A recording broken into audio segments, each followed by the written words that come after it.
Let me sell you on My Home Hero Episode 1 with a single, simple sentence. A dad kills an abusive YAKUZA boyfriend of his daughters with a rice cooker. If that doesn't sell you on this, I mean, you're clearly a very different person than me. Now, I knew this man was going to get involved with the YAKUZA and murder, just given the synopsis, but when that rice cooker came into play, that was what really sold me. Now, the production does leave a lot to be desired. I think the opening's a little weak, though the ending song is fantastic, but the actual quality of the story and motivation, it just feels different than what you're expecting in an anime season. I mean, aesthetically, it actually reminds me of something from the early 2000s, and the narrative, it just feels a lot more gritty and mature, and honestly grounded. I mean, as much as I can probably meme the rice cooker, at the end of the day, I truly feel like at least 50% of parents on planet Earth would be willing to kill for their child. And I mean, the way he went about it, it actually felt pretty realistic.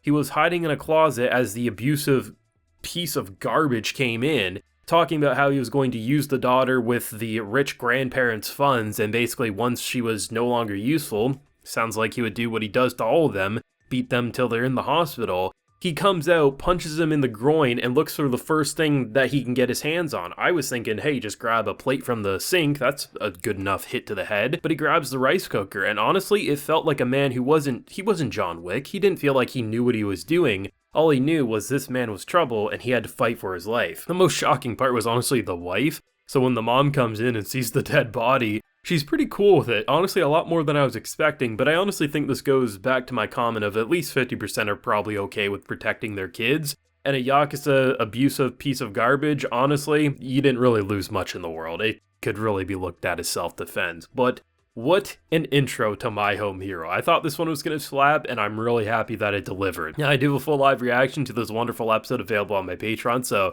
if you don't want to see my full uncut thoughts, you can head on over there and consider supporting. Like I said, I think the production leaves something to be desired. It definitely isn't going to be the show that I think visually pops out the most, but I think there is a sort of simplistic charm to this show. Now, sometimes when the character animation would be there, I was like, okay, yeah, definitely I wish that was more refined. But I think if you just look at the general character models or the background art, there is something that feels grounded and a lot more simplistic that honestly works in its favor. So honestly, right away, when you hear the VA for our main character, the father, I was a little put off, but honestly, it was kind of nice because when you think of a protagonist, you think of someone who's going to hook you in right away with his vocal performance, or at the very least, he seems intriguing. This dude's an average salaryman. He doesn't look like a badass. He doesn't look like he's going to be the most engaging character of the season, and the way his voice was being performed by his VA doesn't really give you confidence that he's going to be a man who's going to kill the YAKUZA, but that's what makes it so brilliant, because you have a completely average man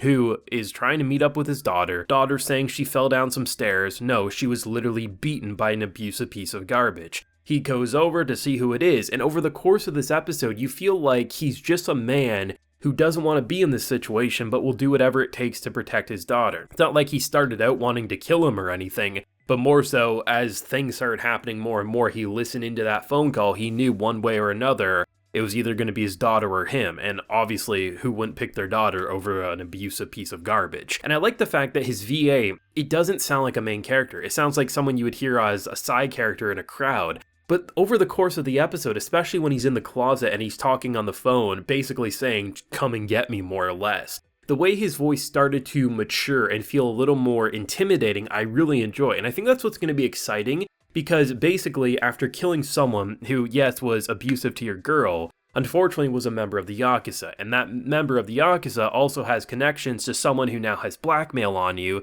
because you were tailing them. So the only way out is to either kill all the members of the YAKUZA or somehow find a way to escape. So it's going to be very fascinating to watch a man who's literally your stereotypical salaryman, who now is in so deep with murder that it's no longer just going to be self-defense that you can argue. No, you're going to have to get some Heisenberg. We're going to have to disintegrate some bodies potentially. I don't know. But this was a very engaging first episode. I think the ending song is a lot better than the opening song. Not to say that the opening song's bad, it just kind of caught me by surprise. I gave it an honest shot. I went in with an open mind when it started, but just comparing the fact that the first 30 seconds is an explosion, a wreck, a car accident, and then it just kind of goes into this soft, almost what you would associate an ED to be. And then the ending song is actually a lot more intense. I think if they would have flipped it, it would have fit better. Like if the ending song was the opening song and the opening song was the ending song, I think it would be a lot better. Get you pumped up with the opening and then kind of ease you out with the ending. But either way, like they're not bad songs by any way. It just kind of feels a little odd with the way they position them, sort of a thing. And like I said, the production isn't the sharpest thing around. I think there's some noticeable animation dips. I think character design wise can be a little inconsistent, but I do like how it feels like a gritty early 2000s anime. And honestly, that's kind of how I'm viewing it right now. It kind of feels like it has a simplistic charm that goes back to a production style that you don't really see as much of. Everything's about trying to make everything look as crisp and clean, where this show is just trying to feel like it's different. And honestly,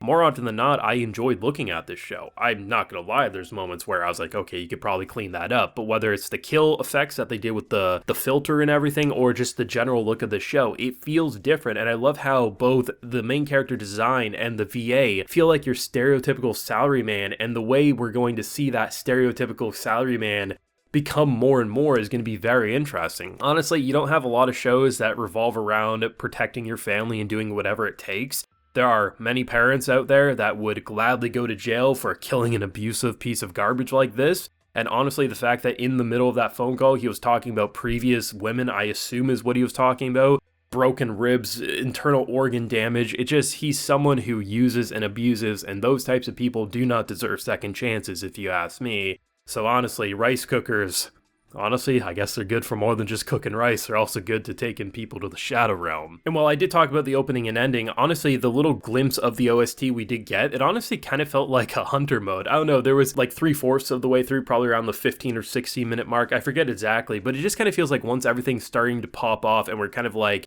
it almost feels like someone attacking their prey or stalking their prey. There was some good uses of music that has me excited, because this is clearly not a show, at least right now, that's all about, look at how cool this guy kills people. It's more so, this is a father that will do whatever it takes to protect his family. And I love how the mother's actually involved as well. And probably they're going to try to shield her. So I think the way they're using things feeling so normal acting VAs, a good use of sound effects that aren't trying to be explosive and bombastic, but more so, this just gets you in the right mood for what's going on. I really enjoyed it. This was definitely one of my more anticipated shows. It's actually kind of hilarious because both Heavenly Delusion and My Home Hero were two of my most anticipated. The first show I watched this season was Heavenly Delusion, and it delivered, and literally one day later I got to watch My Home Hero, and I'm really happy to report that both those shows I think are worth the watch. And honestly, the weekends are going to slap this spring season. This one has a lot of potential. I think it's gritty, it's mature. The fact that he didn't come out swinging and was able to beat him in a hand-to-hand combat, no, he punched him in the groin